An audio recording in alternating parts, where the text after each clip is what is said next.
আসসালামু আলাইকুম। আমি এই মুহূর্তে আছি সুনামগঞ্জ জেলার তাহেরপুর উপজেলার মানিগাঁও বাদাঘাট শিমুল বাগানে। এইটা যারাই এই টাঙ্গুয়ার হাওর বা সুনামগঞ্জে বেড়াতে আসে তারাই ওই হাউস বোটে করে প্রথমে ওই টাঙ্গুয়ার হাওর বা ওই তারপরে নীলাদ্রি লেকের পরের যে পয়েন্টটা সেটাই হচ্ছে এই শিমুল বাগান। এইখানে ওই নীলাদ্রি লেক থেকে বাই রোডেও আসা যায়। তো যাই হোক, বোটওয়ালারা আমাদেরকে নিয়ে আসছে। এই পিছনে সারি সারি বোটগুলো বাঁধা আছে, সমস্ত বোটগুলোই আপনারা দেখতে পাচ্ছেন। আর এইখানে এই শিমুল বাগান ঘোরার পরে সবাই যাবে সামনে জাদুকাটা নদী এবং বারিক টিলা।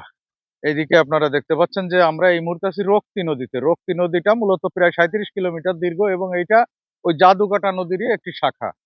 এবং এই সামনে গেলে জাদুকাটা নদী বা ওই পয়েন্টেও দাঁড়াবে। এরপরে বারিক টিলা হলে মোটামুটি আমাদের এই ২ দিন ১ রাতের এই হাউস বোট ভ্রমণ শেষ হবে।